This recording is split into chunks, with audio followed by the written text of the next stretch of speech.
дэлхийн газар нутгийн одоо 30% нь одоо их төрхөөрөө байгалийн онгон дагшин байдлаараа үлдэх юм бол өөрийгөө сэргээх тийм боломжтой гэж шинжлэх ухааны судалгааны дүн дээр гарсан байдаг. Тэгэхээр 30%-аас доошоо орсон тохиолдолд бол эргээд энэ дэлхийн бүтнээрээ буцаж сэргэх боломжгүй болно гэдэг, дэлхийгээ хүн төрөлхтөд алдна гэдэг ийм үндслүүд бол тайлагдж байдаг. Тийм болохоор энэ талаар бол Монгол улс дэлхийн нийтэд санаачлахтай ажиллаж байгаа. Бидний одоо засгийн газрын мөрөө хөтөлбөр дунд хугацааны зорилтонд бол газар нутгийн 30% тусгай хамгаалтанд авна гэсэн ийм зорилт бол тавигдсан байгаа. Харамсалтай нь 2020 оноос хойш одоо газар нутгийг нэмж тусгай хамгаалтанд авч чадаагүй.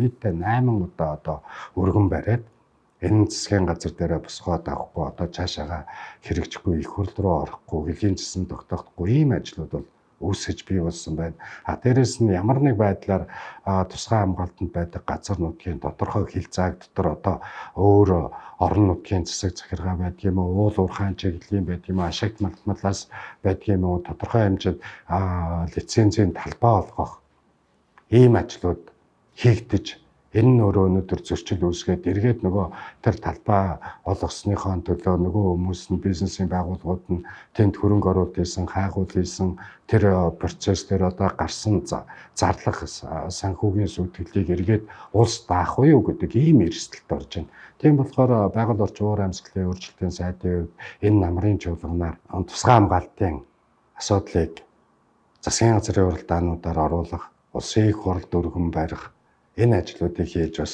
үр дүнд хүргэнэ гэсэн ийм зорилготойгоор ажиллаж байна. Улс төрчид одоо салбарын сайдаар ажиллахад зарим зөв дээр ухрах алхам хийж болдог бол ногоон намын дарга ногоон салбарын сайд байгаа тохиолдолд бол ухрах ёс гүйцэг дээр ухрахгүй зогсож чадна гэдгийг илэрхийлж бас энэ чиглэлээр манлайллыг гаргаж байгаа.